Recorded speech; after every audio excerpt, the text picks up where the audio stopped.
Muy bien, entonces hoy día vamos a tocar la terapéutica médica en los pacientes con insuficiencia renal. Entonces, recordemos pues que la farmacocinética y la farmacoterapia en los pacientes pues con esta patología renal muchas veces va a estar alterada, ¿no? Entonces es importante conocer esta parte, ¿no? De la farmacoterapia, ¿no? A fin de que podamos dar una terapia adecuada.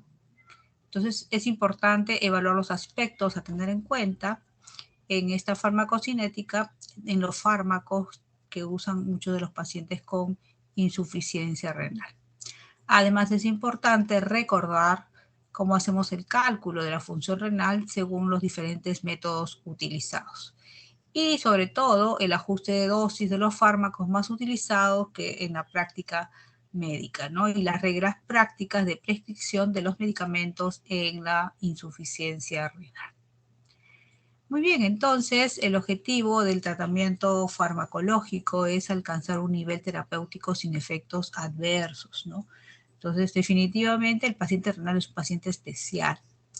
Entonces, sabemos que en ellos hay alteraciones en la farmacocinética y van a aumentar la frecuencia de efectos colaterales de estos medicamentos, ¿no? Por lo cual es necesario que conozcamos los cambios en la farmacocinética y en la sensibilidad a los fármacos para individualizar la terapia en cada uno de los pacientes. Por eso es que en estos pacientes con enfermedad renal crónica generalmente damos un tratamiento individualizado, sobre todo teniendo en consideración que muchas veces vamos a tener que adaptar, ¿no?, la dosis del medicamento a algunos criterios que se manejan en este tipo de pacientes. ¿Cuáles son las causas de los efectos adversos que se producen en pacientes con insuficiencia renal? Primero, es común que pues no sepamos, no recordemos cómo calcular la tasa de filtrado glomerular. Entonces, como no nos acordamos, obviamente pues consideramos que es normal, ¿no? Porque muchas veces en el día a día nos van a dar la creatinina, nos van a dar probablemente la urea en el examen, pero de ahí tenemos que sacar la tasa de filtrado. Entonces, calcular la tasa y de acuerdo a la tasa vamos a tener que hacer ciertas adaptaciones.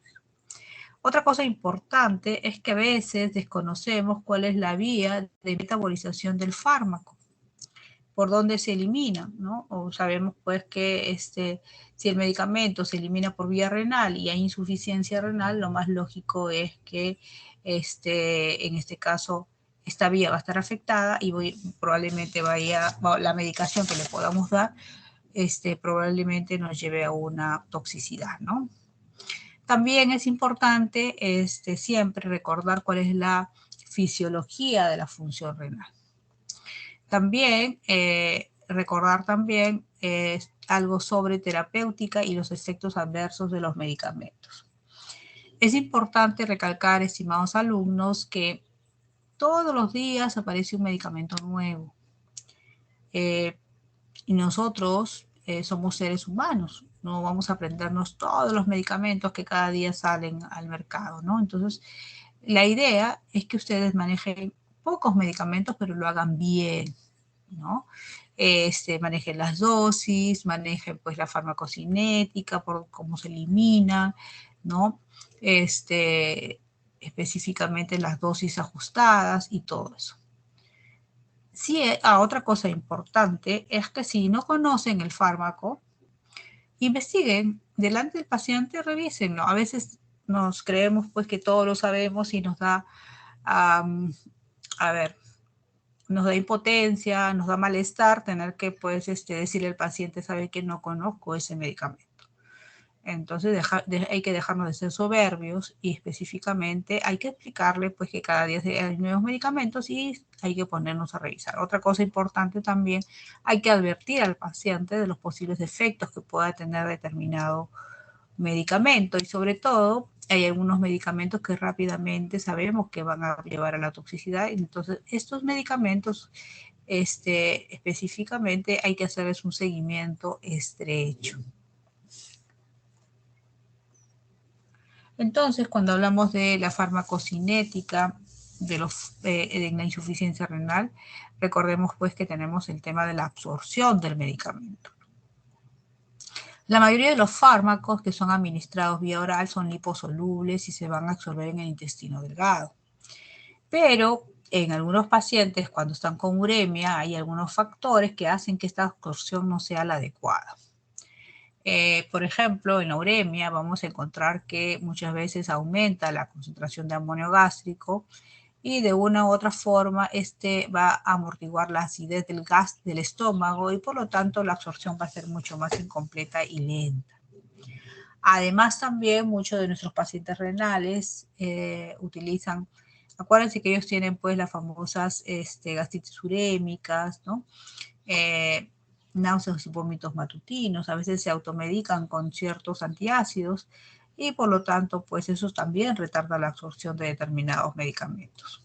También recordemos que la primera causa de insuficiencia renal crónica es la nefropatía diabética, entonces muchos de los diabéticos no solamente pues hay compromiso del riñón, sino también otro órgano como es el estómago y podemos tener una gastroparesia diabética y eso también enlentece la absorción de los medicamentos. Y también en estos pacientes urémicos se sabe que también hay alteración del metabolismo hepático de primer paso. Ese es en cuanto a la absorción. En cuanto a la distribución del medicamento. Recordemos pues que los fármacos se van a distribuir en todo nuestro organismo de manera diferente, ¿no? Acuérdense que tenemos lo que son fármacos o medicamentos hidrosolubles y medicamentos liposolubles. Los hidrosolubles, ¿no? Se van a unir fuertemente a las proteínas y van a permanecer en el líquido extracelular, es decir, llegan poco a los tejidos. Se les conoce como medicamentos con volumen de distribución bajo, cuyo efecto va a ser bajo. Pero hay otros medicamentos que son liposolubles y definitivamente estos se van a unir menos a las proteínas y más bien van a ir y van a impregnar los tejidos y van a causar mayor efecto. Por eso se llaman medicamentos de volumen de distribución alto. En la insuficiencia renal se va a alterar este volumen de distribución, ¿no? Acuérdense que en estos pacientes muchas veces tenemos edemas porque tenemos síndrome nefrótico o también la oligonuria que puede acompañar en la insuficiencia renal crónica ya avanzada, ¿no? Entonces también podemos tener pues una policerositis, etcétera, una nasarca. En la uremia es importante también por la misma uremia en sí, va a haber disminución, ¿no? Específicamente de la unión fármaco-proteína.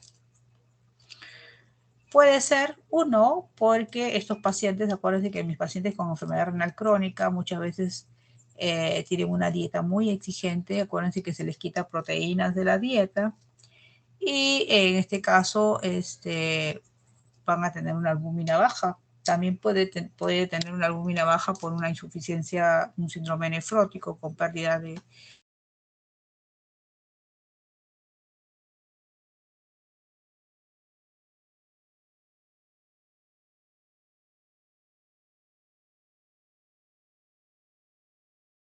Pero eso fue el audio. No se la escucha, doctora.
¿Me escucha? Doctora, ahora sí la escuchamos. Se le había ido el audio y también ya no se ve la presentación. ¿Confirma? Ah, perdón.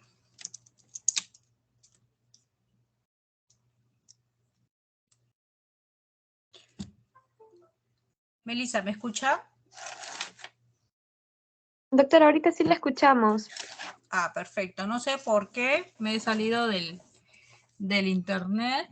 Lo que pasa es que jalo el internet de mi celular y ahorita se acaba de acabar. Ya lo estoy cargando, así que esperamos no tener problemas. A ver, voy a volver a compartir, por favor, ¿ya? Para continuar. Ya, doctora. A ver acá.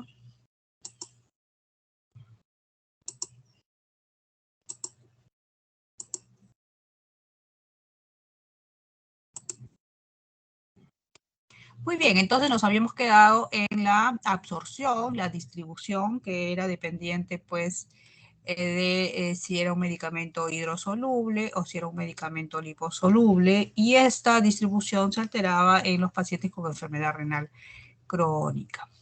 Muy bien, y luego viene el metabolismo del medicamento, ¿no? El metabolismo hepático de los fármacos no se va a ver muy alterado en los pacientes urémicos. Sin embargo, pues hay datos en algunos artículos que van a demostrar cierta influencia de la insuficiencia renal en el aclaramiento de los fármacos que se eliminan por vía hepática. Pero debido a una reducción de las enzimas microsomales hepáticas, pero no es muy considerable, no se considera mucho, ¿no? Otra cosa es importante también señalar que el riñón es capaz de metabolizar algunos péptidos, particularmente la insulina.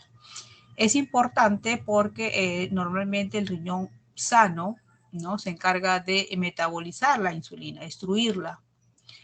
Sin embargo, cuando en pacientes diabéticos, ¿no?, específicamente, cuando ya tenemos una insuficiencia renal crónica avanzada, muchas veces pues la diabetes se puede regular, ¿no? Como que se estabiliza. A veces el paciente dice, doctora, me he mejorado, me he sanado de la diabetes, y no es así. Más bien yo en mi pensamiento digo, más bien está peor el riñón. ¿Por qué? Porque ese riñón ya no destruye la insulina y esta insulina recircula y al recircular obviamente va a estabilizar las glicemias. Y la eliminación del fármaco, ¿no? El riñón elimina en parte o en su totalidad la mayoría de los medicamentos, incluyendo los metabolitos de fármacos metabolizados por el hígado, ¿no? La excreción renal de un fármaco, recuerden, es una función que incluye 3 procesos: la filtración glomerular, la secreción tubular y la reabsorción tubular. Obviamente, la dosificación del fármaco va a variar de acuerdo al grado de compromiso de la función renal. Si es un paciente leve, probablemente no haga mucha modificación, pero si es un paciente grave, en etapa ya estadio 4 o 5, probablemente voy a tener que hacer cambios mucho más significativos, ¿no? Existen normas prácticas del día a día para poder hacer una buena dosificación del fármaco. Lo primero que tenemos que saber es que tenemos que hacer una historia clínica detallada, un buen examen físico.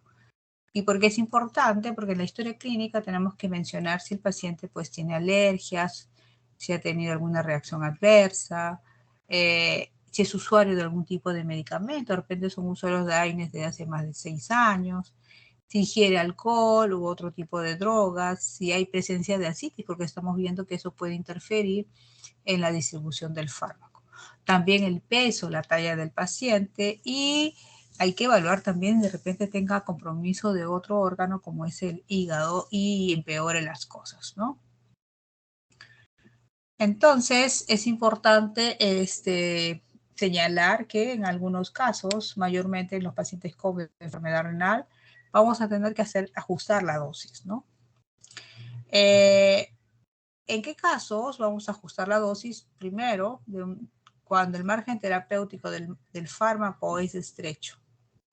¿En qué casos? A ver, por ejemplo, yo puedo darle a un paciente con fiebre, le puedo dar un paracetamol de 500 cada 8 horas, le puedo dar 2 paracetamol de 500 cada 8 horas, o sea, el efecto terapéutico del tóxico es bastante amplio, ¿no? O sea, yo le puedo dar más dosis para alcanzar el nivel terapéutico y no va a pasar nada. En tanto, si mi paciente, por ejemplo, es un paciente anticoagulado y le doy warfarina, no es que yo agarre y le duplique, le daba media tabletita y le doy 1 o 2 cada 8 horas y voy a alcanzar el efecto deseado, ¿no? Entonces se van a dar cuenta que hay un estrecho nivel entre el efecto terapéutico y el efecto tóxico. Entonces, estos medicamentos que tienen ese nivel estrecho hay que estarlos continuamente dosando en sangre. Por eso que se hace los famosos perfiles de coagulación, ¿no? Para ver, pues, si este paciente ha logrado el efecto deseado, ¿no? Muy bien. Entonces, recordemos, pues, que en estos pacientes con esos niveles estrechos entre lo terapéutico y lo tóxico, tenemos que monitorizar estos medicamentos. Medicamentos como, por ejemplo, la digoxina, la warfarina, la ciclosporina, el tacrolimus, son medicamentos de nivel terapéutico estrecho. La fenitoína, ¿no? El epamin, todos ellos. Entonces, la afectación del riñón es importante, ¿no es cierto? Sin embargo, cuando es mayor del 50% o mayor de 50 mililitros por minuto, se dice que la eliminación del fármaco no se va a ver afectada y por lo general no vamos a modificar la dosis. Muy bien, entonces recordemos que cuando recetamos un fármaco, vamos a indicar la dosis inicial y la dosis de mantenimiento. Por lo general estamos acostumbrados a dar la misma dosis, ¿no? A ver, toma ciprofloxacino, una tabletita cada 12 horas por 7 días. No le decimos esta es dosis inicial, la dosis de mantenimiento. Generalmente no lo hacemos. ¿Ya? La dosis inicial va a depender del volumen de distribución y no del clarence de la creatinina, ¿no? Por lo que la dosis inicial administrada en un paciente con insuficiencia renal es la misma que la de un paciente con función renal normal, al menos que existan factores hemodinámicos de depresión de volumen, en cuyo caso se disminuye la dosis de carga, ¿no? Entonces, por lo general, la dosis de inicio va a ser una dosis normal. Y luego la siguiente ya vamos a tener que hacer las modificaciones respectivas. Las dosis de mantenimiento, estas se van a realizar en función de la tasa de filtrado glomerular y vamos a ver pues qué fórmula yo voy a utilizar para hacer ese cálculo. Se utilizan dos métodos, ¿no? Para hacer, pues, el ajuste de dosis de los medicamentos. Tenemos que yo puedo alargar el intervalo de dosis. ¿Qué quiere decir? Que si de repente el medicamento se utilizaba, por ejemplo, a ver, la amoxicilina, se utilizaba una tabletita cada 8 horas, en este caso, alargo el intervalo de la dosis. Puedo dar una tabletita cada 12 horas, si es que tengo que hacer algún ajuste de medicamento. Hay otro método que es el disminuir la dosis. Entonces yo puedo dar, ya no doy una tabletita cada 8 horas, puedo dar media tabletita cada 8 horas. Entonces, esas son, o aumento el intervalo o disminuyo la dosis entre el intervalo habitual, ¿no? El método del intervalo suele ser el de elección, mientras que la reducción de dosis se utiliza para fármacos con un margen terapéutico estrecho. Sin embargo, en el día a día nosotros utilizamos ambas, ¿no? Ambos métodos. Muy bien, entonces recordemos pues como yo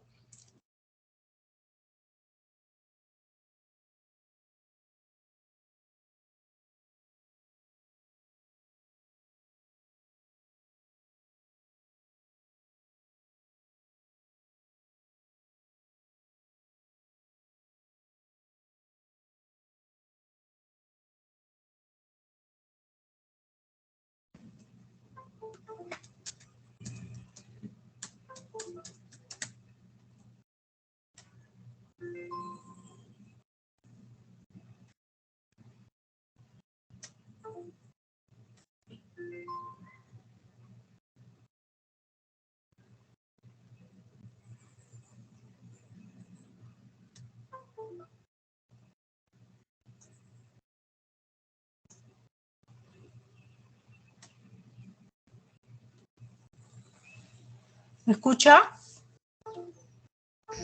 Doctora, sí la escuchamos, pero se había cortado un momento y ya no se ve sus diapositivas. Dios mío, no sé, hoy día todos los dioses han hecho que no se nos corte todo el internet en 2 segundos. El problema es que como estoy conectado a un celular, una llamada o un mensaje de texto me interrumpe la clase. Muy bien, denme 2 segundos, vamos a volver a compartir. Está bien, doctora.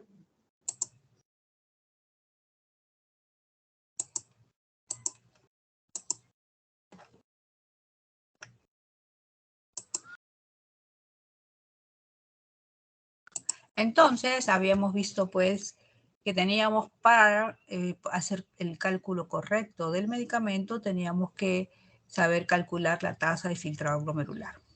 Acá vemos una serie de ecuaciones para la estimación de esa tasa de filtrado glomerular. La que más conocemos, si ustedes recuerdan, hemos hecho en semiología y medicina, es la de Crocos-Gaul.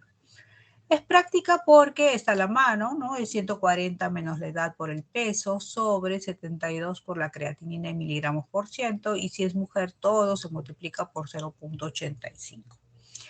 Pero hay otras que, por ejemplo, tenemos el MDRD4, que dice 4 porque tiene 4 variables, ¿no? Que es la creatinina, la edad, el género y la raza.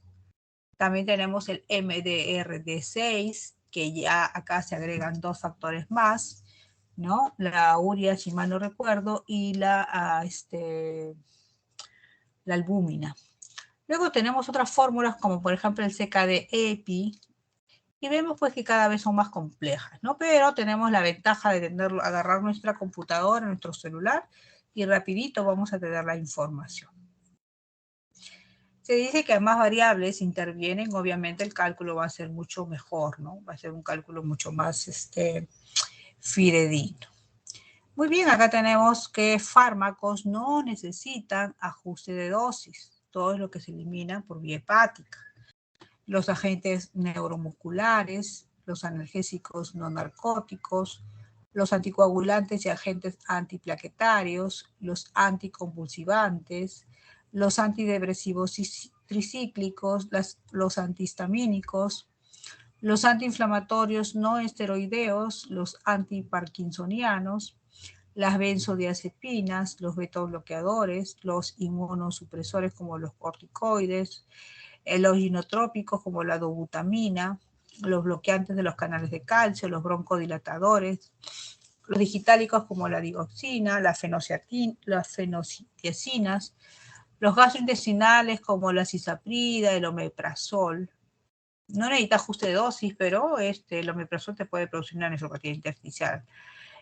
Los hipoglicemiantes y los inhibidores de la enzima de conversión, ¿no? Acá tenemos, miren, más o menos cómo se hace el ajuste posológico del fármaco en la insuficiencia renal, ¿no? Por ejemplo, un medicamento, a ver, ¿cuál podemos coger por acá? El ciprofloxacino, por ejemplo, ¿no?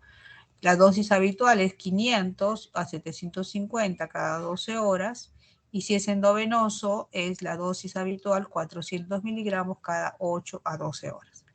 Si la tasa de filtrado es mayor del 50% o 50 mililitros por minuto, no vas a hacer ningún cambio en la dosificación. Vas a darle igual. Pero si ya tu tasa de filtrado va a estar entre 30 y 50 mililitros por minuto, acá podemos hacer uso o aumentamos el intervalo de dosis o disminuimos la dosis entre cada administración, ¿no? Entonces acá lo que han hecho, aparentemente, si es hasta 750, acá solamente han considerado 500 cada 12, ¿no? O sea, prácticamente han mantenido el intervalo de la dosis, pero la dosis en sí la han bajado. Y cuando es endovenoso, acá ponen entre 8 a 12 horas y acá ponen 12 horas, ¿no? También el tiempo. Luego, si la tasa de filtrado está entre 10 y 30, acuérdense que menos de 10 estamos ya dializando al paciente. Acá, por ejemplo, ya cambia específicamente, estamos con 500 cada 24 horas. Han notado ustedes que puede ser que se haya mantenido o bajado un poco la dosis y el intervalo sí es lo que más se ha aumentado. Era cada dosis y ahora estamos cada 24 horas. En el endovenoso era 400 miligramos cada 8, luego cada 12, y ahora es la mitad, 200 miligramos cada 12 horas. Si yo tengo un paciente que ya está con menos de 10, quiere decir que el paciente pues va a tener que dializar. Ya acá vamos a hablar pues prácticamente, es bastante parecido entre 10 y 30, ¿no? Muy bien, ahora a veces también hay que dar un adicional específicamente en los pacientes que dializan, porque la diálisis de por sí puede extraer el medicamento. Entonces lo que se recomienda es dar el antibiótico, generalmente la dosis que le corresponde después de la diálisis, para evitar que la diálisis saque el medicamento. Y si es que le hemos puesto el medicamento y el paciente ha dializado, hay que darle pues un suplemento del medicamento. Entonces, ya para terminar esta parte, lo que tenemos que recordar es que, y siempre les he dicho, debemos utilizar un número reducido de fármacos de los que ustedes conozcan sus efectos. Hay muchas personas, muchos médicos que utilizan un montón de medicamentos, pero desconocen la profundidad de cada medicamento. Ya eso no está bien. También es importante evitar el máximo de combinaciones cuya nefrotoxicidad pueda potenciar. Recuerden que los pacientes ancianos, ellos tienen una serie de dolencias y lamentablemente pueden, pues, en una de esas combinaciones podemos potenciar la toxicidad. Otra cosa importante es que debe monitorizarse clínicamente al paciente, así como la concentración sanguínea de los fármacos, sobre todo los fármacos con margen terapéutico estrecho. Es importante recalcar que la creatinina sérica no debe ser la única pauta para valorar la función renal. Hay pacientes con creatinina sérica normal, pero pueden tener factores de riesgo asociados para padecer nefrotoxicidad, por ejemplo, los ancianos, los deshidratados, los que tienen nefrótico, por ejemplo, puedo tener un síndrome nefrótico y mi creatinina y urea está normal, pero ya sabemos que el volumen de distribución va a estar alterado, ¿no? Entonces, obviamente, el tratamiento va a ser individualizado. Y para dosis de mantenimiento debe utilizarse ya sea ajustándola, disminuyendo la dosis o aumentando el intervalo entre cada dosis. Muy bien, no sé si acá habrá hasta acá alguna pregunta, alguna duda. Creo que acá tengo de diuréticos también. Vamos a avanzar rapidito. Y ese es en cuanto al uso de diuréticos, ¿no? Tenemos la clasificación de acuerdo a la acción de este diurético. Tenemos diuréticos de asa, diuréticos tiacidas, diuréticos ahorradores de potasio, diuréticos osmóticos, diuréticos inhibidores de la anhidrasa carbónica y otros diuréticos menores, ¿no? Por ejemplo, acá tenemos un paciente de 68 años, masculino, con antecedente de insuficiencia cardíaca de hace 10 años, el cual dejó de tomar todos sus medicamentos porque entró en un cuadro depresivo porque su esposa lo dejó. Ingresa a la UCI donde usted se encuentra, lo explora encontrando datos de dificultad respiratoria,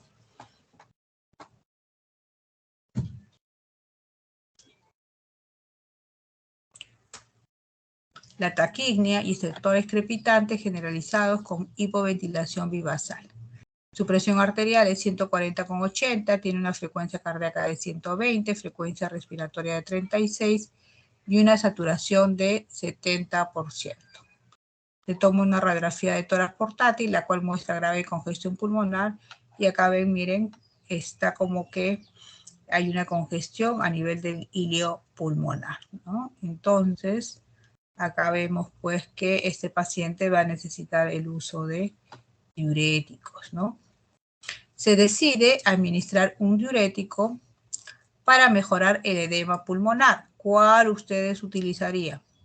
La furosemida, la acetazolamida, el manitol, la hidroclorotiazida o el triantereno. Entonces, en los cuadros, en este caso, este paciente, específicamente, tiene un problema de congestión pulmonar por la insuficiencia cardíaca. Entonces, acá, el objetivo del tratamiento es disminuir la presión venocapilar, mejorar la ventilación pulmonar y el tratamiento de la enfermedad causal.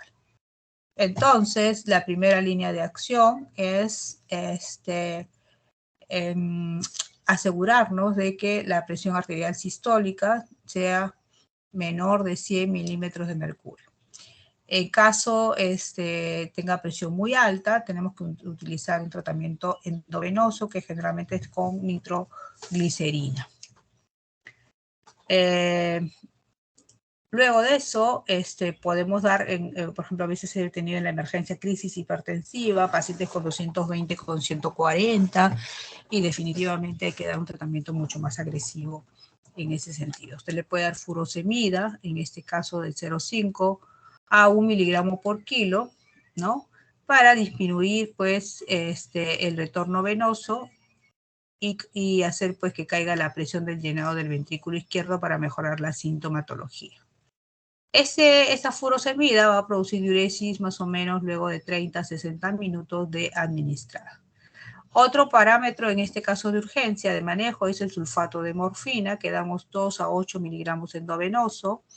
Obviamente, en este caso para producir también vasodilatación venosa, reduciendo el retorno venoso y reduce la poscarga a nivel cardíaco, ¿no? Entonces es importante. Entonces estamos hablando de un paciente que tiene una congestión pulmonar, probablemente secundaria a una congestión cardíaca, y en algunos casos, si es que no tengo todos los parámetros, podemos hacer los famosos torniquetes.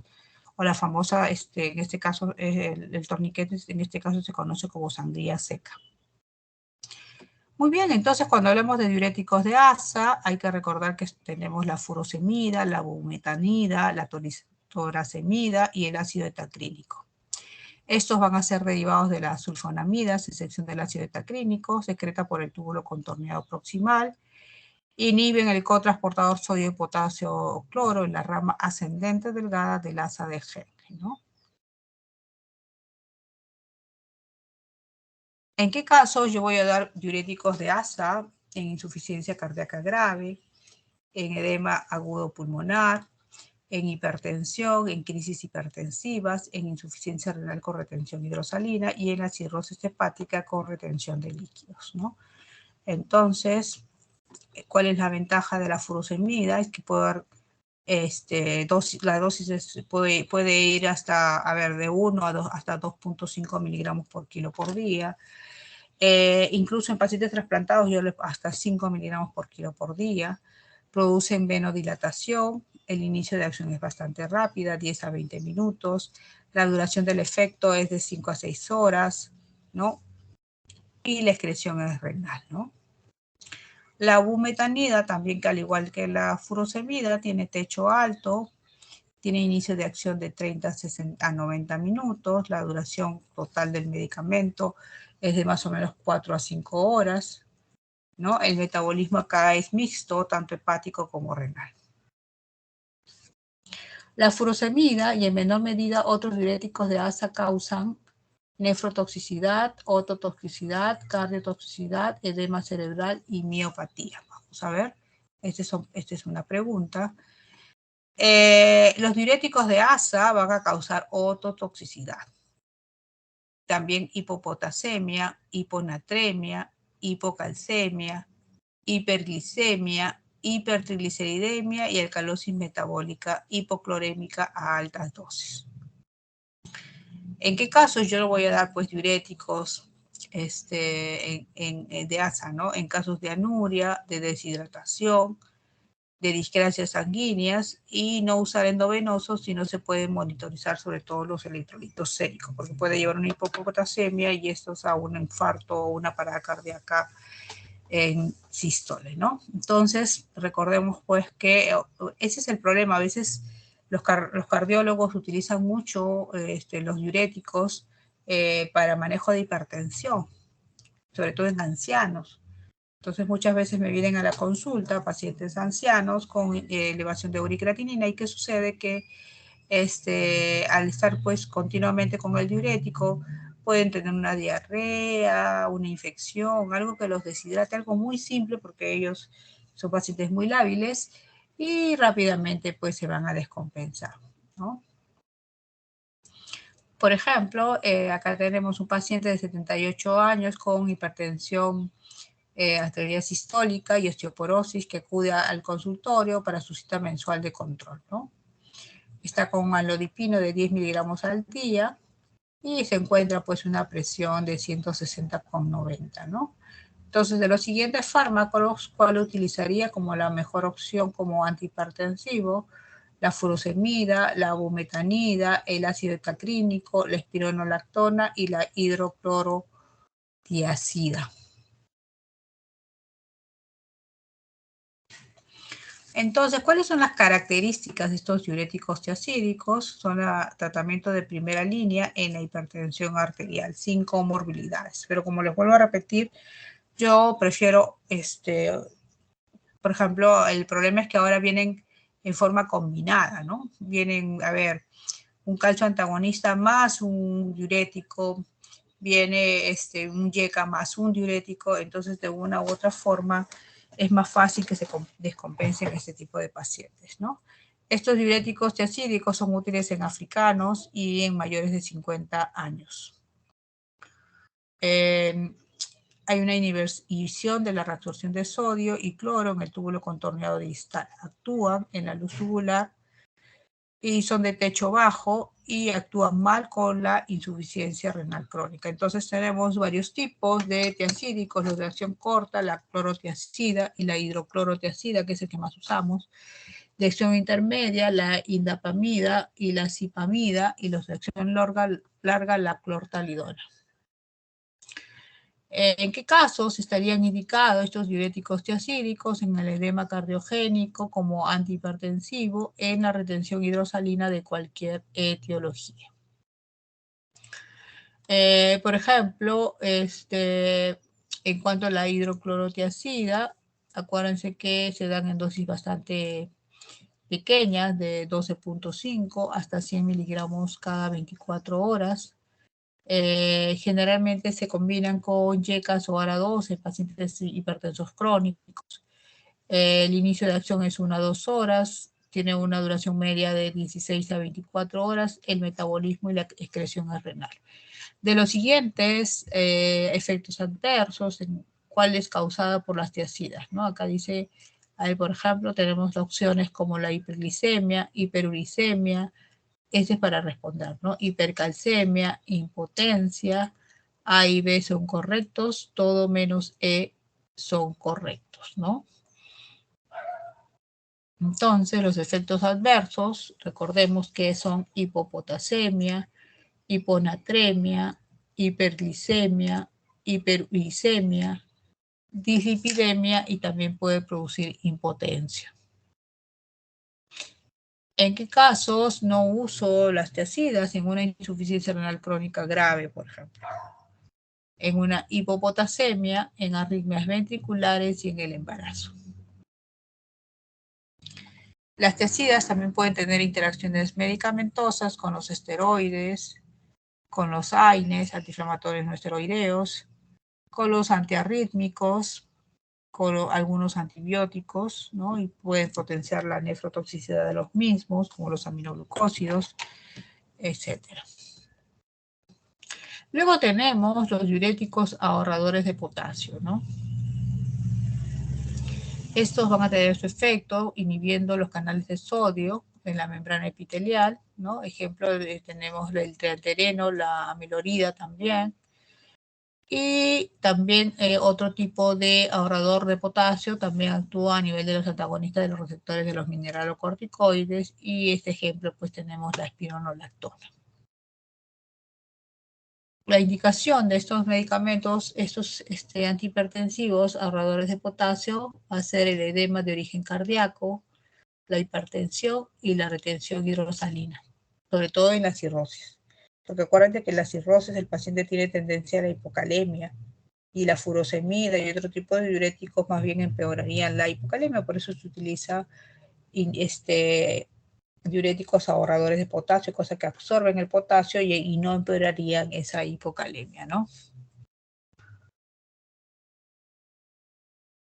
¿Cuáles son los efectos adversos del amiloride y el triantereno? Pueden producir, pues, cuando le damos en exceso a un paciente que no tiene cirrosis o no tiene hipopotasemia, va a producir más bien el efecto contrario: hiperpotasemia, acidosis, hipotensión ortostática, anorexia, náuseas y vómitos, discrasias sanguíneas, etc. ¿En qué casos está contraindicado? En la hipersensibilidad, en la hiperpotasemia, en la insuficiencia renal aguda, en pacientes que ya tenían uso de suplemento de potasio, ¿no? Y tenemos finalmente otro tipo de diuréticos, como por ejemplo los diuréticos osmóticos, como el manitol, la urea, el glicerol, el isosorbide. Estos medicamentos, al filtrarse a la luz tubular, ejercen su efecto diurético al atraer agua por ósmosis, logrando una orina isosmótica. Hay una natriuresis variable. Acá utilizamos mucho nosotros el manitol. Se utiliza, por ejemplo, mucho en pacientes con edema cerebral, ¿no? El uso del manitol. Indicaciones en la reducción de la presión intracraneal asociada a edema cerebral, disminución de la presión intraocular mientras se realizan otras medidas, oliguria o fracaso renal agudo, ¿no? Miren, interesante porque reducen la presión intracraneal más o menos a los 15 minutos de su inicio. El efecto máximo es de 1 hora. Y la eliminación es renal, ¿no? ¿Qué efectos adversos tiene? Puede haber un compromiso más sistémico del manitol. Acuérdense que la distribución es sistémica.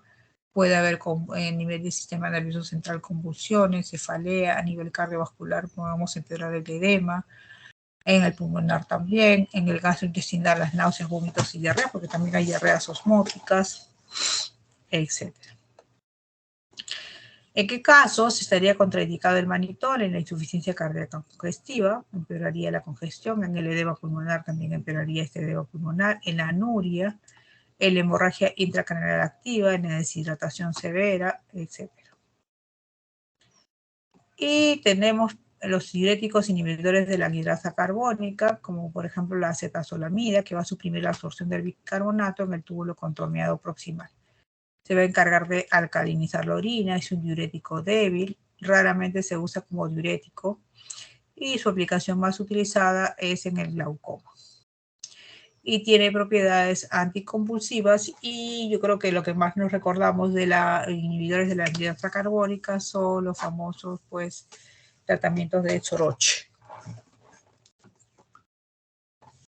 ¿Cuáles son los efectos adversos de la acetazolamida? Tenemos la hipersensibilidad, las parestesias, el tinnitus, la anorexia, las alteraciones del gusto y trastornos gastrointestinales, la acidosis metabólica, etc. ¿En qué casos están contraindicados? En la hipersensibilidad, en la insuficiencia. Por ejemplo, es interesante porque a veces ustedes tienen un vecino que les toca la puerta y le dice: me voy a ir a Huaraz, ¿no? ¿Me puedes dar qué puedo tomar para el soroche? Te dice el vecino, usted que estudia medicina. Entonces, ustedes, le vamos a dar el sorochín, porque hay varios que, sorochín se llama y libremente, pues tú le indicas, ¿no? Entonces, ustedes tienen que tener bien en claro cuáles son las contraindicaciones, ¿no? Si su paciente tiene insuficiencia hepática, no le pueden dar. Si tiene una insuficiencia renal avanzada, tampoco. Si tiene una acidosis hiperclorímica, tampoco. Si está embarazada, menos. Si tiene un glaucoma, tampoco, ¿no? Muy bien, chicos. Vamos a ver. No sé si hasta acá hay alguna pregunta mientras voy compartiendo mientras voy viendo la otra clase. ¿Alguien tiene alguna pregunta?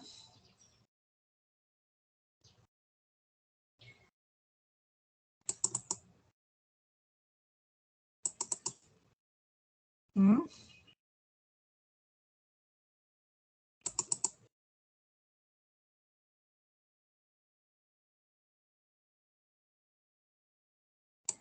¿Me están escuchando? ¿Me confirman? Ahora que estoy con el internet medio así. ¿Están todavía? Sí, doctora, sí se le escucha.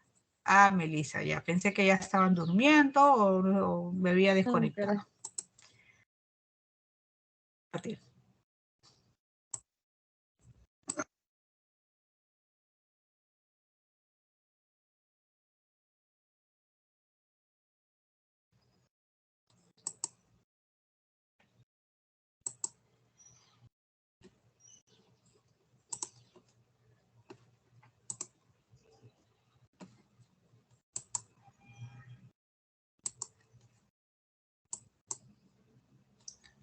Muy bien. Vamos a ver terapéutica de la insuficiencia renal aguda. Vamos a hacer algo bastante rápido porque ya ustedes pues han hecho insuficiencia renal aguda y conocen bastante sobre el tema, ¿no? Entonces, en forma general, la insuficiencia renal aguda es la disminución súbita de la función renal. Es potencialmente reversible, prácticamente menos del 2% se queda ya con el cuadro de insuficiencia renal y de forma permanente. Se manifiesta por disminución de la tasa de filtrado glomerular y retención nitrogenada, ¿no? Generalmente es interesante cuando hablamos de insuficiencia renal aguda, podemos tenerlo también en pacientes que ya tenían cierto daño del riñón. Entonces hablamos de un cuadro agudo sobre un fondo crónico. ¿Ya? Muy bien, entonces obviamente se han acuñado términos generalmente utilizados por las unidades de cuidados intensivos, ¿no? Entonces, ¿por qué? Porque en estas unidades de cuidados intensivos era donde más se producían estos cuadros de insuficiencia renal aguda, porque muchas veces, pues, estos pacientes que acudían a estas unidades tenían comorbilidades, ¿no? Posoperados y que se infectaron, de repente, pacientes chocados, con hipoperfusión, y otros factores. Entonces, de una u otra forma, lo que se estableció ahí es que todos los pacientes que entraban a estas unidades se les hacía como una evaluación de riesgo, ¿no? Entonces se habló del famoso rifle de acuerdo al grado de lesión, ¿no? Entonces, este rifle va a considerar la filtración glomerular específicamente, que puede ser obtenida a través de ya las ecuaciones que ya hemos mencionado, ¿no? Entonces, por ejemplo, acá esos términos están en inglés, ¿no? Riesgo, injuria, falla y pérdida, ¿no? Entonces, definitivamente acá hay dos parámetros que me podría encasillar al paciente en estas categorías, ¿no? Se basa en la tasa de creatinina o también en la tasa de filtrado glomerular y en el débito urinario, o sea, la salida, el volumen urinario, ¿no? Entonces, en riesgo es cuando la creatinina se incrementa en 1.5 o la tasa de filtrado glomerular, ¿no? Disminuye más del 25% y el filtrado glomerular específicamente estamos hablando que es menor de 0.5 mililitros por kilo por hora por 6 horas, ¿no?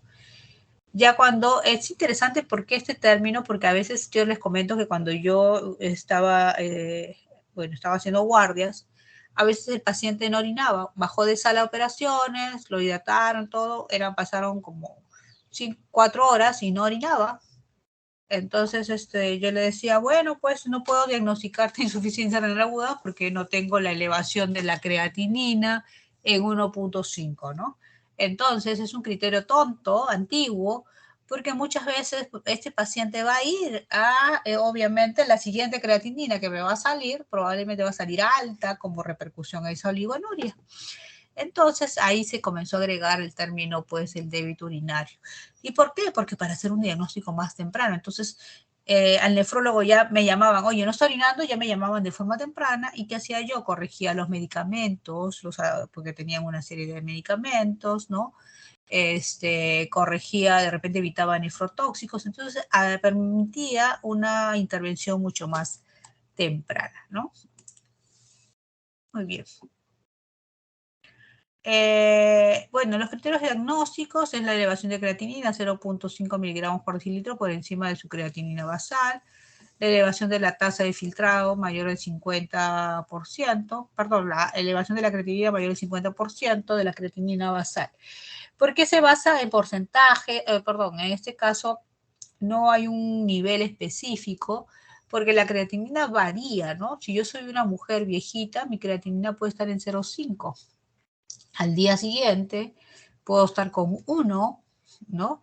Y tú me vas a decir, oye, está dentro de parámetros normales y está normal, pero si me voy estrictamente al criterio, estoy subiendo 0.5 en un día, entonces ya tengo un criterio de una insuficiencia renal aguda. Recordemos pues que para la insuficiencia renal debe haber pues alguna falla, ya sea en el aporte de sangre, en la integridad y función del riñón, o en la salida de obstrucción a la salida de la orina, ¿no? Entonces, cuando hablamos de insuficiencia renal aguda, recordemos que hablamos de una insuficiencia renal aguda prerrenal, que gracias a Dios es la más frecuente, se da en un 60-70%.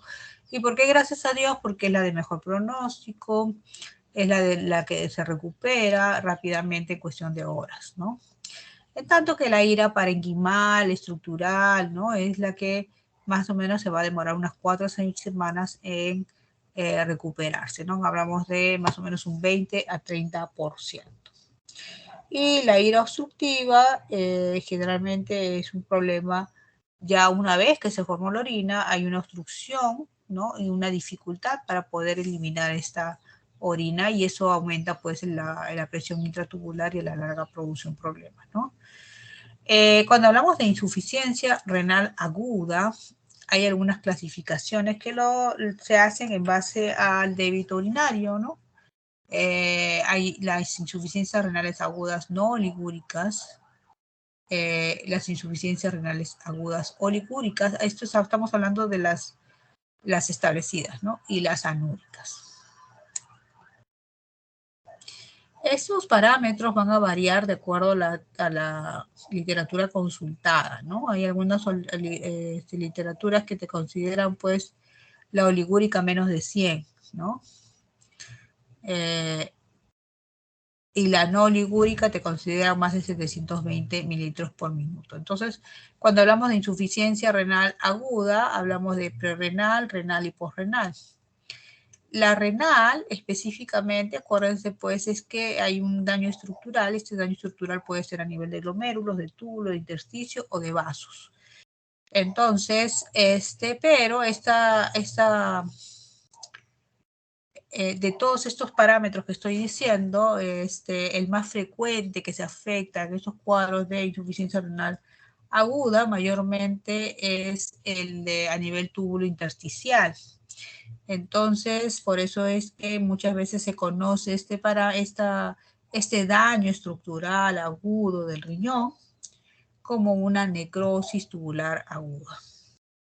Esta necrosis tubular aguda puede ser por causa de toxinas, primero puede ser por hipoxemia, ¿no? O hipoperfusión o isquemia, o puede ser también por efecto tóxico. Estos tóxicos pueden ser endógenos como el ácido úrico, la mioglobina, la hemoglobinuria, o pueden ser exógenos como la sustancia de contraste, los aminoglucósidos, los antiinflamatorios. Muy bien, entonces acá tenemos las diferentes causas que me pueden llevar a una insuficiencia renal prerrenal, ¿no? Todo lo que es hipoperfusión, ya sea por sangrado, ya sea por deshidratación. Acuérdense que el shock séptico también produce vasodilatación con hipoperfusión, etcétera, etcétera. Este es causas de insuficiencia renal aguda posrenales, todo lo que altere la salida de la orina, pero tenemos pues las intratubulares, por ejemplo los túbulos en mieloma, ¿no? Y a nivel del uréter, ¿no? La difusión ureteropélvica, a nivel de vejiga, las famosas vejigas neurogénicas, etc. En cuanto a la fisiopatología de la prerrenal obviamente es funcional, ¿no? Obviamente vemos pues acá, si yo tengo un volumen circulante efectivo, es decir, hipoperfusión o deshidratación inicial, se va a estimular la liberación de angiotensina 2, lo que va a hacer que se aumente la reabsorción tubular y se retenga agua y sal.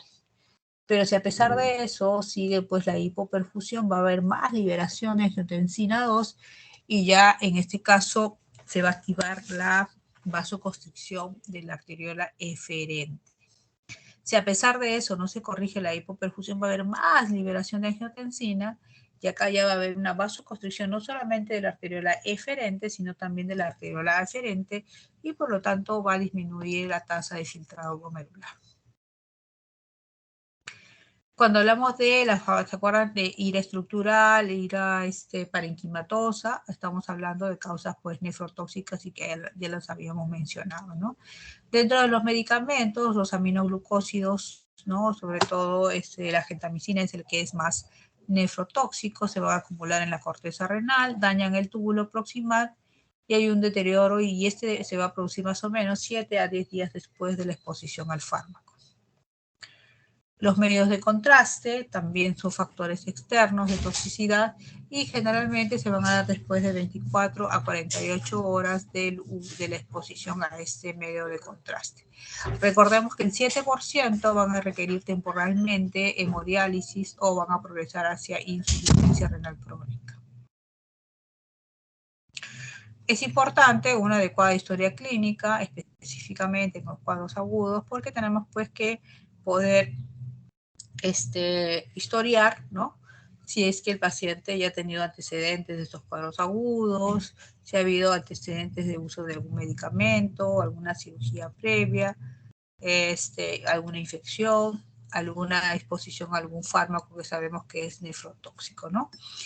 Y cuando hablamos de, perdón un ratito, cuando hablamos de diagnóstico, acuérdense que lo más importante, ¿cómo diferenciamos una prerrenal y una renal? Ya les expliqué que en la prerrenal hay una deshidratación, una hipoperfusión, el organismo es tan sabio que avisa pues al riñón, oye, ya no botes agua ni sal porque yo estoy deshidratada, entonces el organismo retiene agua y sal y por lo tanto mi orina va a tener poca sal, entonces va a tener la famosa FENA, fracción de excreción de sodio, disminuida, se dan cuenta, en la prerrenal menor de 1, pero si yo ya tengo un daño renal, mi riñón ya está enfermo y hay un daño estructural, acuérdense que acá en el daño estructural ya hay necrosis de los túbulos, entonces yo voy a estar deshidratado, ¿no? Y mi organismo puede decirle a mi riñón, oye, retén sal y agua, y mi riñón va a querer retener, pero está enfermo, no lo va a poder hacer, entonces se van a perder grandes cantidades de sal y agua y por lo tanto la fracción de excreción de sodio va a ser baja, ¿ya? Muy bien. Perdón, la fracción de excreción de sodio va a ser alta, porque se va a perder el sodio, así en mis narices, y yo necesitando sodio, pero se va a seguir perdiendo. Otra característica es importante mencionar que la orina en la deshidratación va a ser concentrada. En cambio, la NTA más bien va a ser diluida, ¿no? No va a tener, ¿por qué? Porque se va a perder cantidades de sodio y agua. Muy bien. Y no solamente, perdón, es el sodio, sino, por ejemplo, la osmolaridad, ¿no? La orina, como es concentrada, va a tener mayor de 500 miliosmol. En la NTA va a ser menos de 250 porque va a estar diluida, ¿ya? Muy bien. Y bueno, pues las características clínicas de la prerrenal es como cualquier paciente deshidratado, ¿no? El tema del signo del pliegue, la sed, ojos hundidos, antecedentes de diarreas, etcétera, etcétera, ¿no? O uso de diuréticos crónicamente, vamos a ver resequedad de mucosas, Y la disminución del volumen urinario también es un parámetro importante, ¿no? Cuando hablamos de la evolución clínica de la necrosis tubular aguda, una vez que está establecida, va a haber una fase de inicio donde empieza pues el daño, luego viene la fase de mantenimiento. En esta fase de inicio comienza a subir la uricreatinina, pero llega a un estacionamiento, ¿no? A un acme. Y luego empieza pues a disminuir esta uricreatinina y la resolución del problema. En algunos casos, la subida de la uricreatinina es tan intensa que vamos a necesitar dializar al paciente. Las manifestaciones clínicas de la hiperazoemia, la uremia, son náuseas, vómitos, malestar, alteraciones del sensorio, asterixis, convulsiones. Puede haber hipervolemia, llevando a un derrame pericárdico, un frote pericárdico, un taponamiento cardíaco. La hipercalemia me va a dar arritmias, ililio, ¿no? La disfunción plaquetaria me va a dar hemorragias. ¿Y cuál es el tratamiento? Obviamente, corregir la patología de base, es decir, si hay una hemorragia hay que poner sangre, si hay vómitos y diarreas hay que hidratar al paciente, si es usuario de diuréticos hay que suspenderlos, si es un problema cardíaco hay que tratar la falla cardíaca, si es una sepsis hay que tratar la infección, etcétera, etcétera. Si es un tema posrenal, tengo que ver pues si la obstrucción es por encima de la vejiga, donde si es por encima de la vejiga, voy a tener que hacer una pielostomía y tratar de drenar la orina por un catéter en ese sentido. O si es por debajo si es a nivel de la vejiga, voy a tener que poner una sonda Foley, ¿no? El tratamiento de la insuficiencia renal aguda, en caso pues llegue una uremia peligrosa, voy a tener que evaluar si es que tiene criterios de diálisis, ¿no? En ese interín, obviamente, voy a tratar las complicaciones de esta insuficiencia renal, esta uremia, ¿no? Esta descompensación, esta insuficiencia renal, ¿no? Se trata la hiperpotasemia, el edema agudo pulmonar, la acidosis metabólica severa, la hiponatremia, ¿no? Todos estos parámetros ya mencionados, de no responder, probablemente me obliguen a dializar a mi paciente.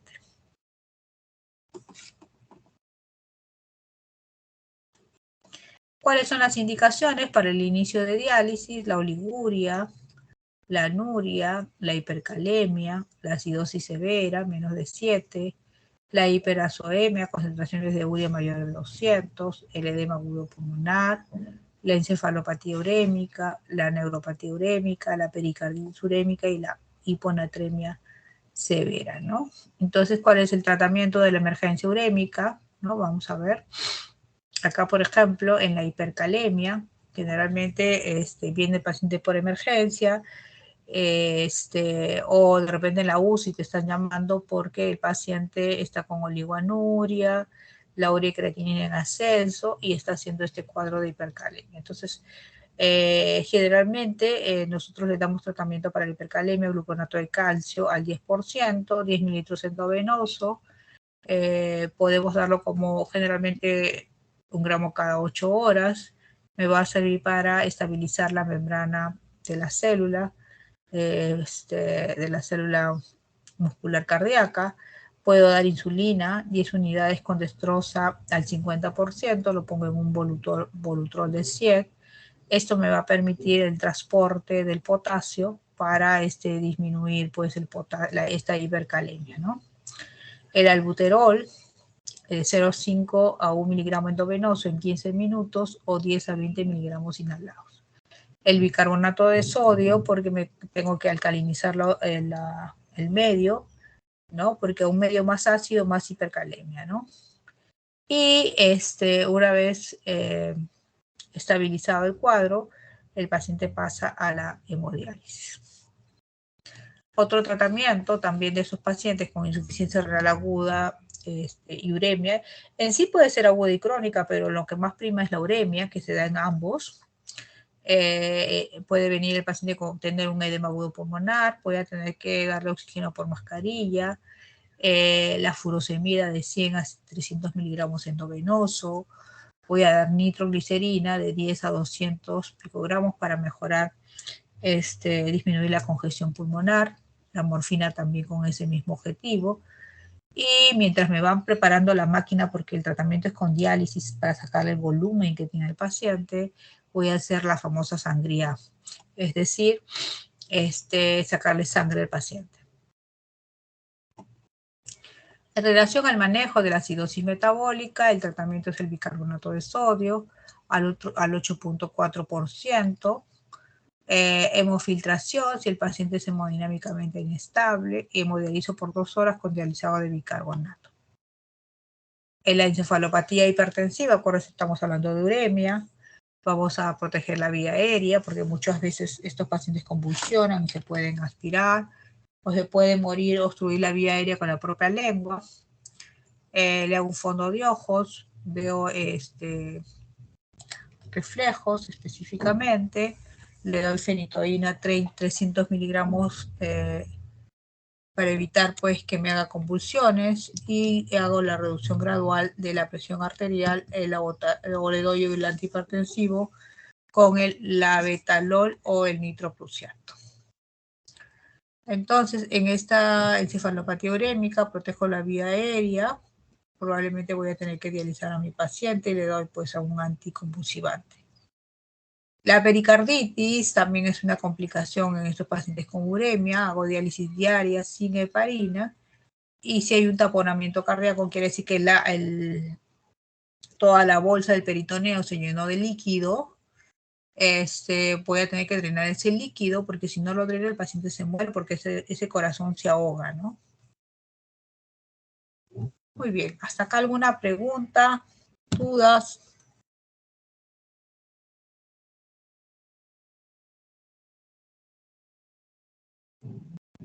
Muy bien, a ver, déjeme 2 Me parece que segundos. no, doctora. Perfecto.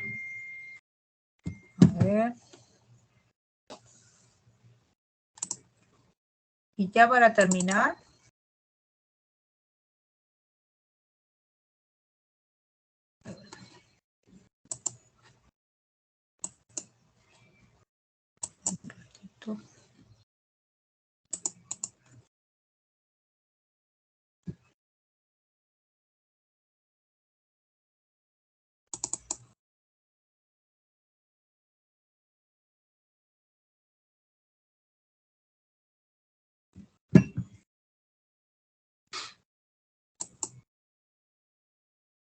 qué raro, no me abre mi Vamos a ver acá.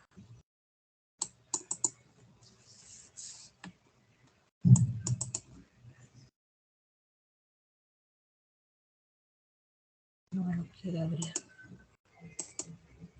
Vamos a ver un ratito, vamos a apagar esto.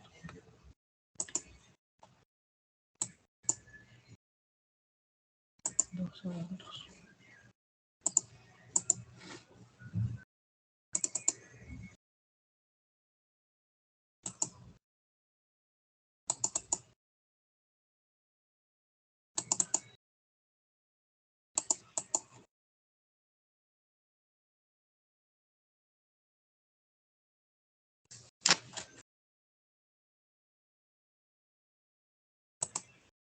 Dice que hay un cuadro de diálogo abierto.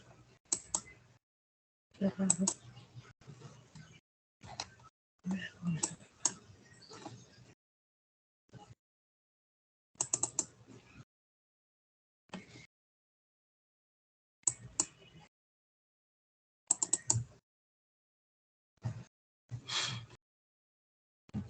No, no quiere abrir el archivo.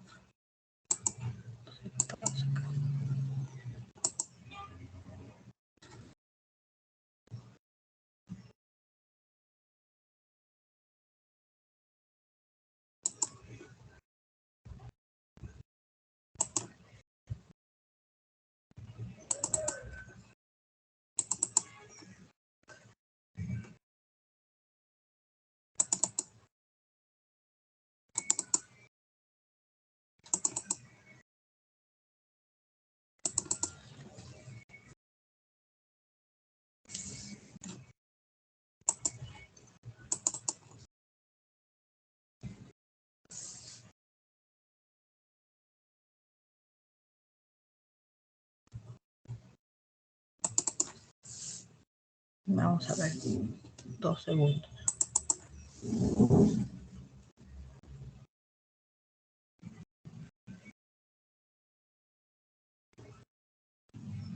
Doctora, buenas noches.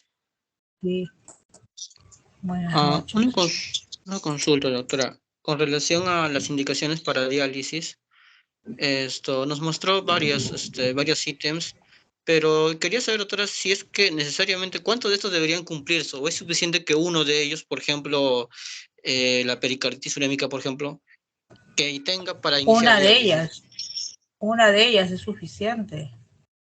Con una de ellas es suficiente, no necesitas que estén todas. ¿Sí? ¿Me escuchas? Sí, doctora, está bien, gracias. Ajá. Muy bien, vamos a pasar rapidito a lo que es enfermedad renal crónica. A ver, vamos a ver por acá. Hola.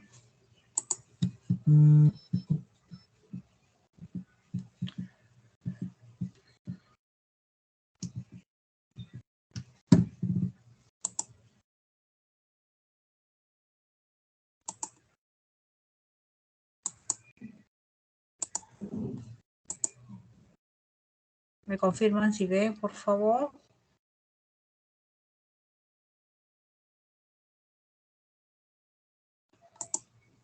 Sí, ya se ve, doctora.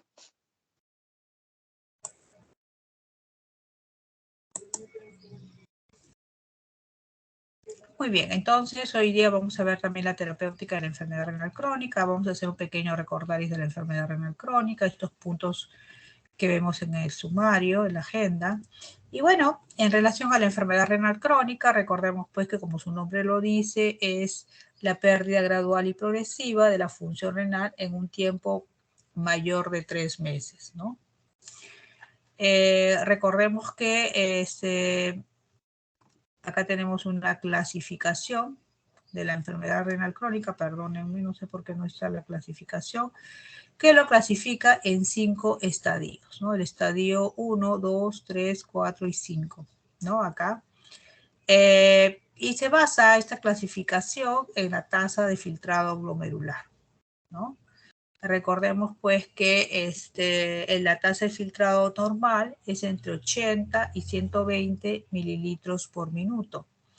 En el caso del estadio 1 y 2, prácticamente ustedes dirán, doctora, pero está normal. Sí, pero acá hablan de daño renal más filtrado glomerular normal. Si yo tengo filtrado glomerular normal, no me considero como enferma renal crónica.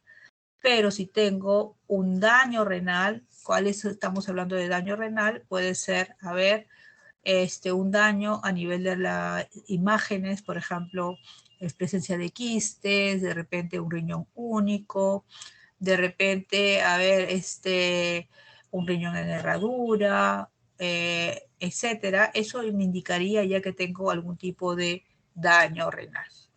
También podría ser un paciente con antecedentes de diabetes, un paciente con antecedentes de hipertensión, o pacientes con proteinuria, pacientes con hematuria, etc.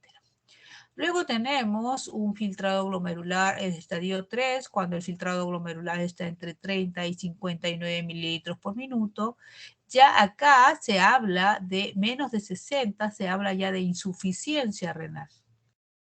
Acuérdense que el resto, cuando hablamos de los 5 estadios, hablamos de enfermedad renal crónica y ya en el estadio 3 hablamos de insuficiencia renal, es decir, cuando la tasa de filtrado es menos de 60 mililitros por minuto, ¿no? Y recordemos ya en el estadio 5, cuando el filtrado glomerular es menos de 15 mililitros por minuto, el paciente debe hemodializar. Muy bien. Díganme, ¿me escuchan bien? Sí, doctora, se le escucha bien. Ay, lo que pasa es que me están rompiendo el teléfono, creo que es un paciente ahí. Un ratito, déjame 2 segundos para contestar, porque si no, no me va a permitir continuar la clase. Sí, El problema doctora, es no hay que, problema. dame 2 segundos, a ver.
Muy bien. Entonces, déjenme 2 segundos. Entonces, acuérdense que es la pérdida de la función renal por un periodo mayor de 3 meses y lo catalogamos en 5 estadios en base a la tasa de filtrado glomerular.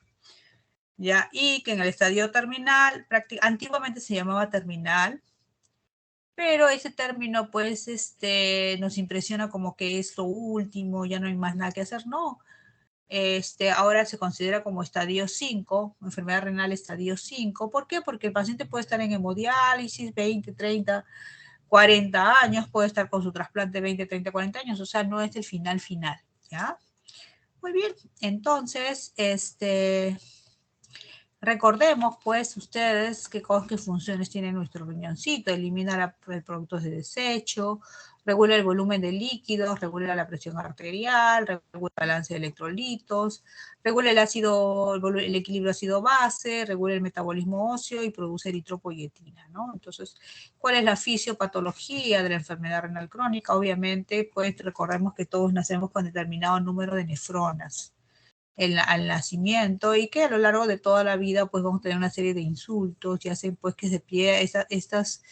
estas nefronas pierdan función, ¿no? A veces también el tema del sobrepeso, un claro estudio en relación al sobrepeso es que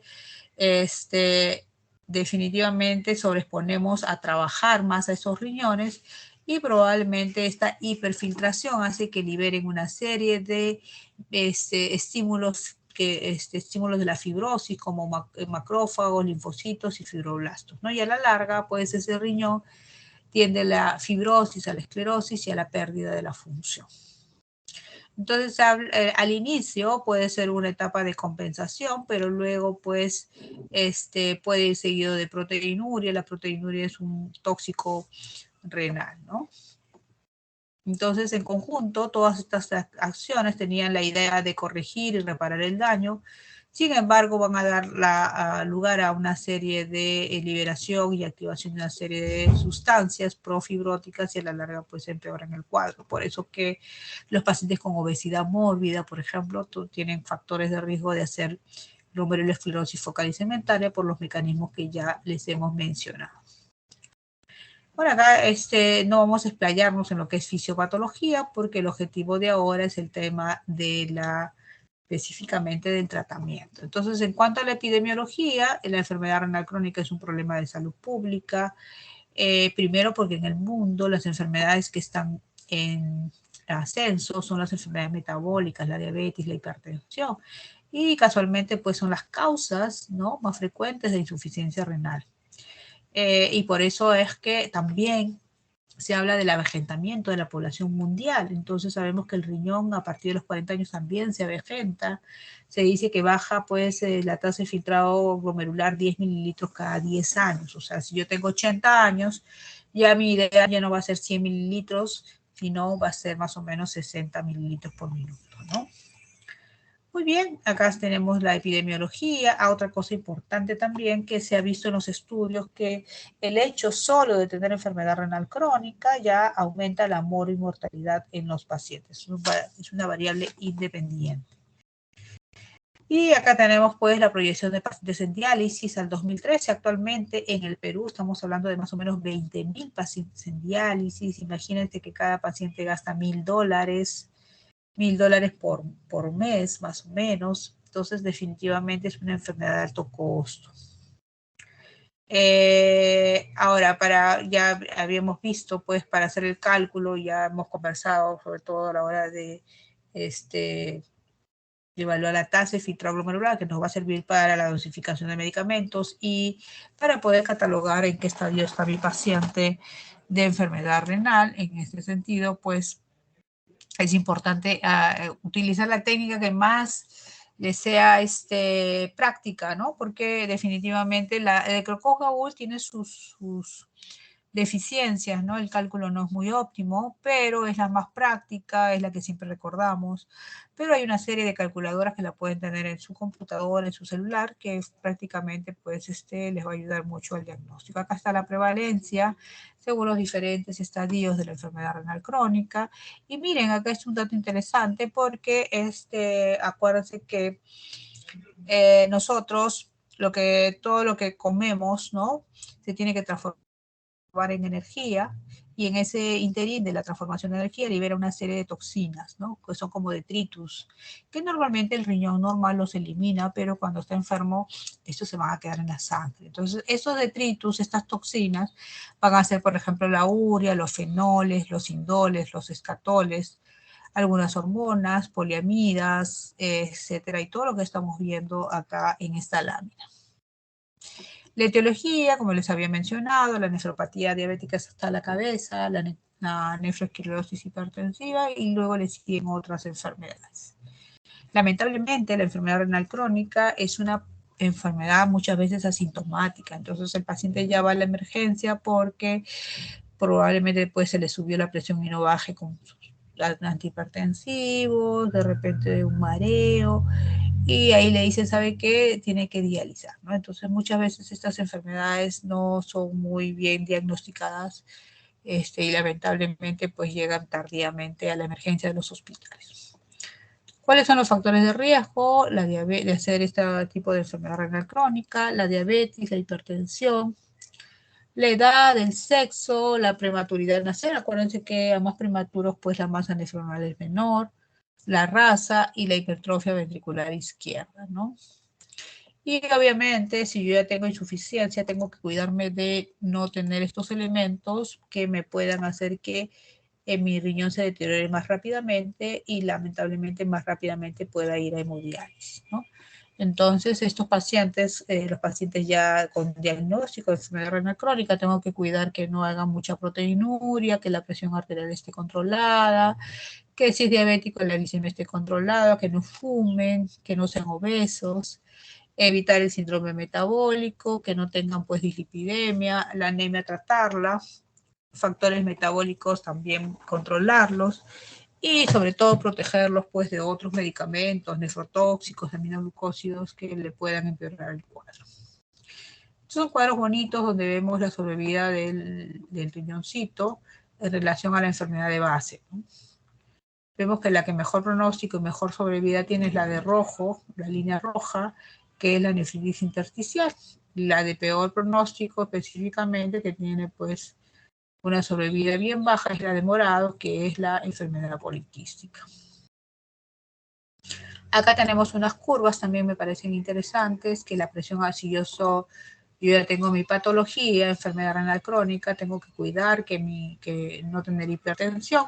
Acá vemos pues pacientes que tenían una media de presión arterial mayor de 107, tenían pues la sobrevida baja, ¿no?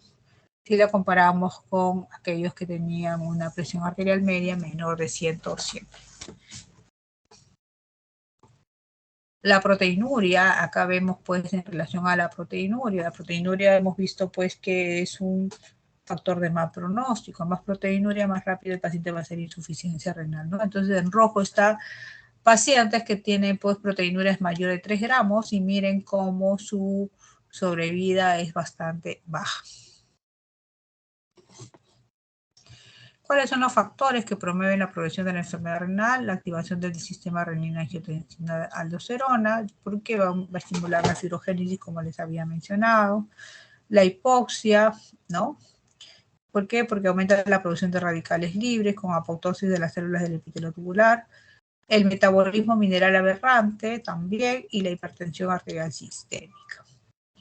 Entonces, recordemos pues que el cuadro clínico que les había mencionado, generalmente el estadio 1 y 2, acuérdense que es más de 60 mililitros por minuto la tasa filtrado, por lo general es asintomática. Y en el estadio 3 vamos a encontrar probablemente una nicturia, anemia, pérdida de peso, el fósforo y el potasio y el sodio todavía están ahí que se están poco a poco desnivelando, ¿no? Pero es algo muy leve. En el estadio 4, es decir, cuando la tasa de filtrado glomerular está entre 15 a 29, vamos a tener pues el nitrógeno ureico y la creatinina van a estar elevadas, el fósforo va a estar elevado, el calcio más bien va a estar bajo, el paciente va a empezar a orinar, pero es una orina de baja calidad. Acuérdense que como está urémico, hay una diuresis osmótica, hay hiponatremia hipernatremia, una anemia marcada y hay una hipertensión difícil de controlar. Todos estos parámetros ya en el estadio 5 ya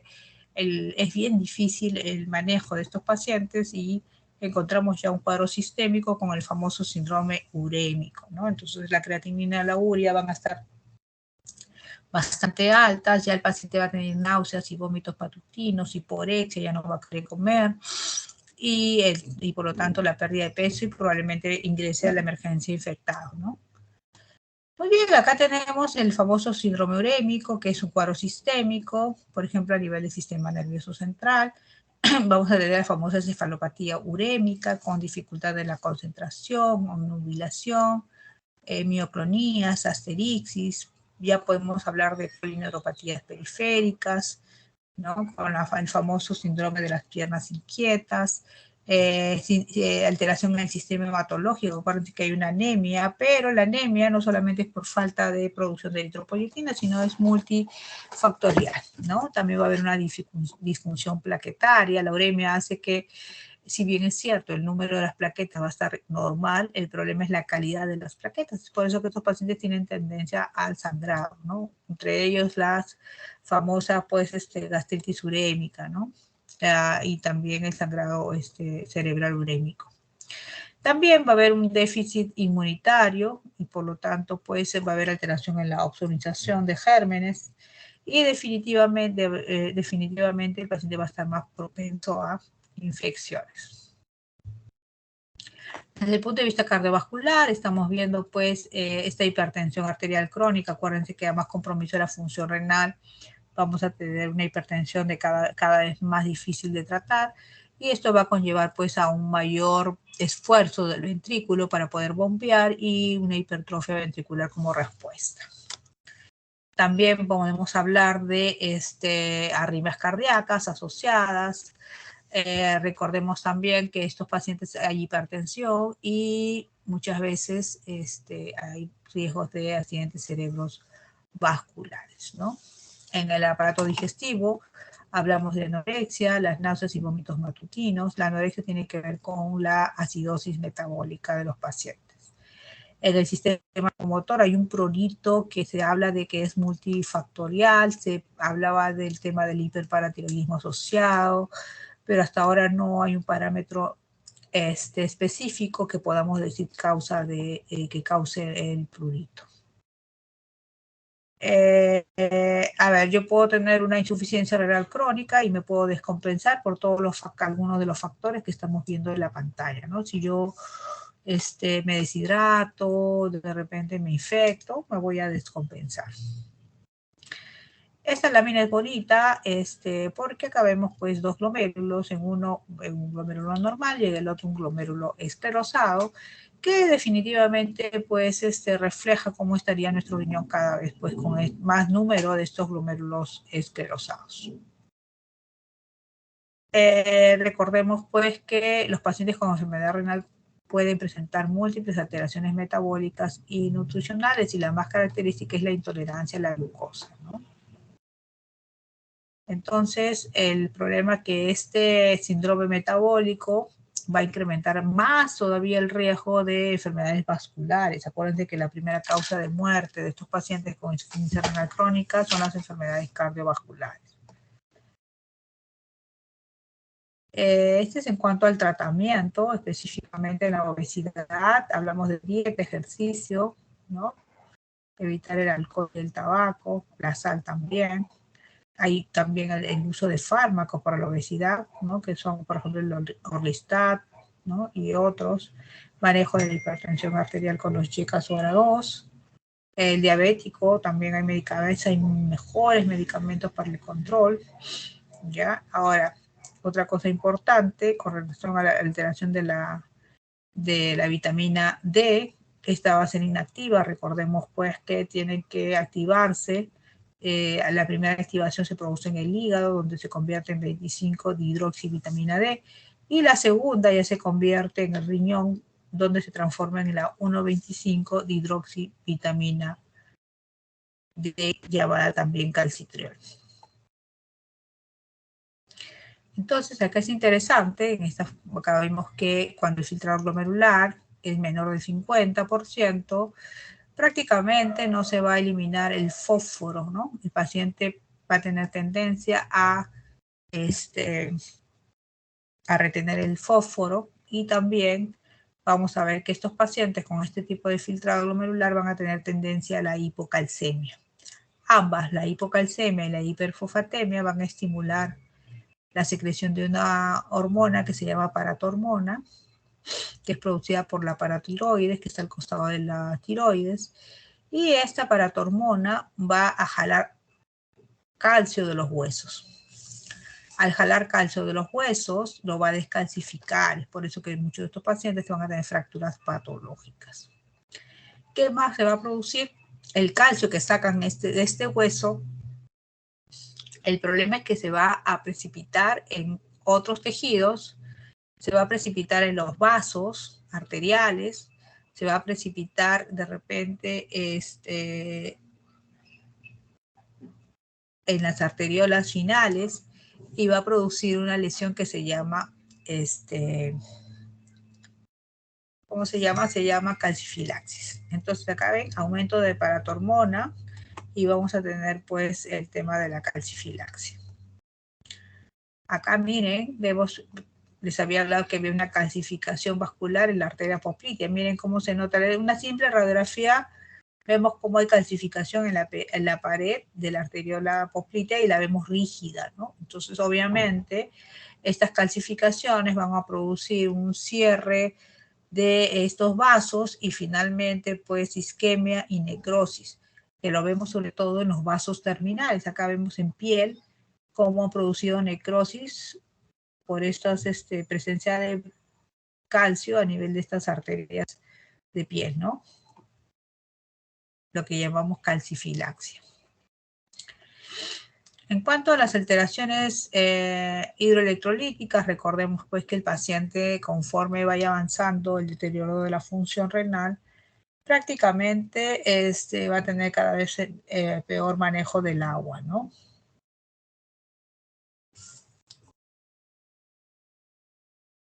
En relación al ácido base, acuérdense que estos pacientes tienen tendencia a la acidosis metabólica con filtrados glomerulares cuando son menores a 20 mililitros por minuto.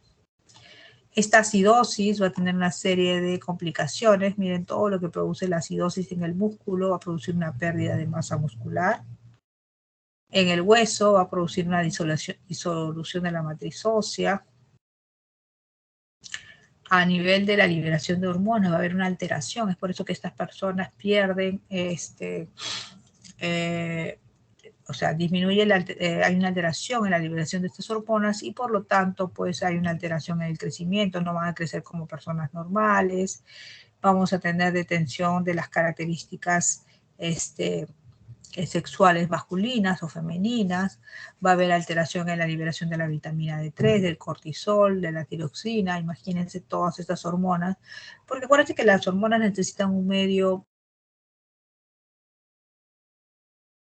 Va a haber también un trastorno ácido-base. Habíamos hablado de la acidosis metabólica. Entonces, estos pacientes, por lo general, en estos estadios ya 4 o 5, les tenemos que dar tratamiento con bicarbonato. Estos pacientes en enfermedad renal crónica en las fases terminales tienen tendencia a la hiponatremia y a la hipercalemia. Hay mucho miedo con el tema de la hipercalemia porque muchos de los pacientes mueren en parada cardíaca en diástole, ¿no? Y muchas veces vienen a la emergencia con estos cuadros de hipercalemia. Es por eso que cuando hablábamos de tratamiento de la uremia y todo eso y la descompensación, hablábamos del tratamiento de la hipercalemia, ¿no? Muy bien, acá vamos a avanzar rapidito. La enfermedad cardiovascular, que es la primera, pues, causa de muerte. Recordemos que la propia hemodiálisis, la diálisis peritoneal y el trasplante liberan una serie de citoquinas proinflamatorias. Siempre hay que recordar que el paciente renal siempre es un paciente que está en continua inflamación crónica. Entonces, esta inflamación favorece pues la disfunción endotelial. Hay una respuesta proinflamatoria con liberación de una serie de elementos liberados por esta inflamación, y a la larga pues hay tendencia a la aterosclerosis, ¿no? Y finalmente a los problemas de desórdenes vasculares, ya sean cerebrales, ya sean infartos, etc.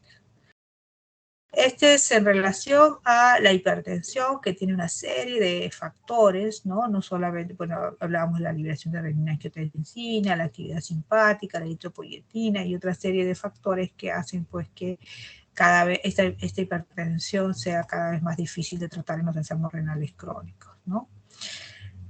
Acá tenemos una lámina donde vemos la disfunción endocrina en la insuficiencia renal crónica, ¿no? Y la anemia, acordémonos que la anemia no solamente es por falta de eritropoyetina, sino también tenemos que hay una disminución, la uremia produce una disminución de la solubilidad de los eritrocitos. Habíamos hablado de la inflamación crónica de estos pacientes, habíamos hablado del hiperparatiroidismo severo, ¿se acuerdan que sacábamos calcio de los huesos? Obviamente, acuérdense que los glóbulos rojos en la médula ósea es donde se producen, y esta fibrosis pues también va a afectar la formación de estos glóbulos rojos. También acuérdense que habíamos hablado de la calidad de las plaquetas con presencia de sangrados mínimos, y además estos pacientes también renales crónicos están bajo una dieta muy intensa, por lo tanto pues tienen deficiencia de fierro, folato y vitamina B12, ¿no? Bueno, el tratamiento de la anemia es multifactorial, ¿no? Nosotros damos eritropoyetina, pero también damos fierro, damos ácido fólico, damos vitamina B12 para tratar de controlar. El problema de la anemia, que generalmente pues cuando hablamos de hemoglobinas menos de 7, de 8, ya tenemos cuadros de hipervolemia. Eso estimula pues una hipertrofia ventricular izquierda y a la larga una falla cardíaca. Bueno, con respecto al tratamiento de la enfermedad renal crónica, primero es importante tratar las causas de efecto. Si es diabético, obviamente tratar la diabetes, si es hipertenso también, si es un problema de próstata, operar, si es un tema cardíaco, mejorar la falla, la bomba cardíaca. Entonces, identificar y resolver las causas reversibles de daño, es decir, a este problema se pueden agregar otras causas, ¿no? Infecciones urinarias, de repente hipertensión mal controlada, obesidad. Tengo que tratar de mejorar todas esas causas. Tratar los factores de progresión, manejar y controlar los factores de riesgo cardiovascular, evitar los nefrotóxicos, tratar las complicaciones urémicas y preparar al paciente para alguna técnica de sustitución renal, ya sea diálisis, trasplante, etc. Entonces, cuando hablamos de la enfermedad renal crónica, es difícil mencionar, pero no existe cura ni acá, ni en China, ni en Estados Unidos. El tratamiento es de soporte, empezando por la dieta. A una dieta con más predominio de carnes rojas, más liberación de urea y obviamente más necesidad de hemodiálisis, ¿no? Otra cosa importante es la dieta debe ser baja en sal. También en algunos casos, cuando el paciente ya no está produciendo orina, hay que bajarle pues la ingesta de los líquidos. Y si hay edemas, probablemente agregar diuréticos, ¿no? Habíamos hablado del tema del potasio, hay que dar una dieta baja en potasio. Entonces hay que cambiar el estilo de vida, ¿no? No hay que fumar, la dieta baja en sal, la restricción de las proteínas, el bicarbonato oral, el baja de peso y el ejercicio, una vida sana. La hipertensión arterial, el objetivo es tenerla menos de 130/80, la diabetes, el objetivo es tener las glicemias menos de 7, la dislipidemia es obtener el LDL cercano a 70 y muchos de estos pacientes le agregamos la aspirina. Acuérdense que siempre por el tipo de tratamiento hay un daño endotelial y a la larga más propensión a enfermedades cardiovasculares, ¿no? Obviamente, si existe acidosis metabólica, ya hemos dicho que le agregamos bicarbonato al tratamiento, ¿no? La anemia, ya hemos mencionado cómo la vamos a tratar. Acá hay un cuadro donde hablamos de específicamente la tasa de filtrado de 30 a 50, lo que vamos a encontrar, micturia, metabolismo fosfocálcico alterado, donde vamos a ver aumento de la paratormona, aumento del fósforo del plasma, disminuye el calcio y disminuye la vitamina D. ¿Cuál es el tratamiento? Obviamente, la dieta baja en fósforo, los suplementos de calcio. El suplemento de calcio actúa de quelante, ¿no? Se une a la dieta, al fósforo de la dieta y al unirse se eliminan por el intestino, ¿no? Entonces evita que se absorba este calcio, este fósforo. Además tiene otra función, el carbonato que se da como suplemento es que aumenta el calcio. Acuérdense que tenemos tendencia a la hipocalcemia, ¿no? Luego, cuando ya la depuración está en 15 a 29, ya se acerca, pues hay más compromiso en relación a la anemia, probablemente más sintomática, hay que darle tratamiento como ya hemos mencionado. Y si hay acidosis, hay que darle pues bicarbonato. Y ya de 10 a 14 mililitros por minuto de tasa de filtrado glomerular, probablemente el paciente ya hay que explicarle que en cualquier momento va a tener que dializar nuestro paciente y cuidarlo pues de los cuadros de hiperpotasemia y de la sobrecarga hídrica, porque puede venir también con un edema agudo pulmonar o de repente pues algún otro tipo de complicaciones. Y prevenir pues algún tipo de nefrotoxicidad, ¿no? Evitar las sustancias de contraste, evitar fármacos pues como los AINES, los aminoglucósidos. También es importante ajustar la dosis del medicamento que ya estamos viendo para evitar toxicidad. Muy bien, entonces, ¿cuáles son los tratamientos de emergencia? Esto ya lo hemos visto en los cuadros agudos. ¿Y cuáles son las opciones de tratamiento sustitutivo en estos pacientes con enfermedad renal crónica? Tenemos el trasplante renal, que puede ser con donante vivo, donante cadavérico.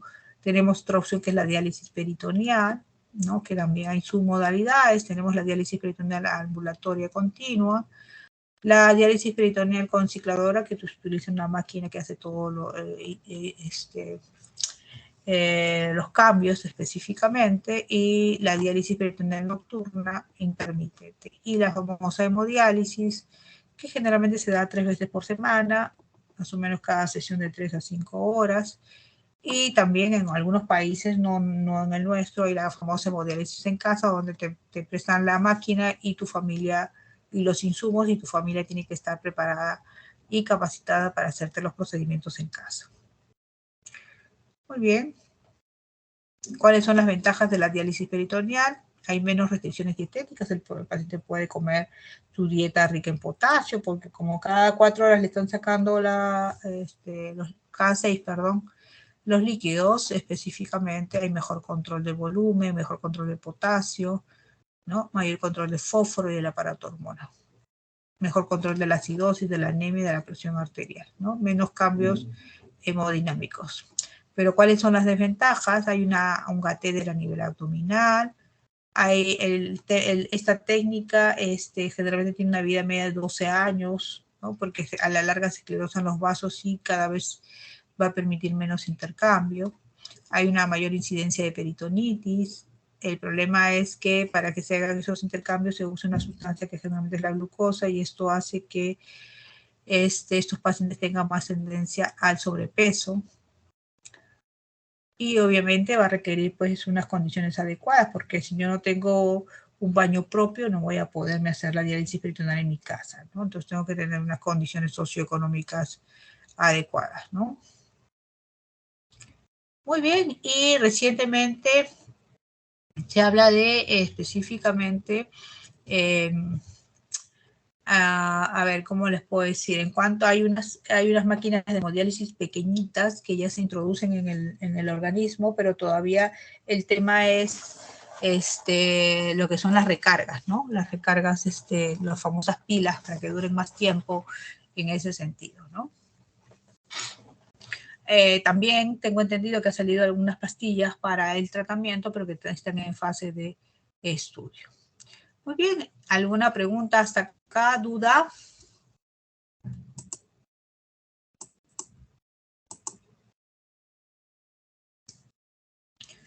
Muy bien, entonces damos por concluido nuestra clase del día de hoy.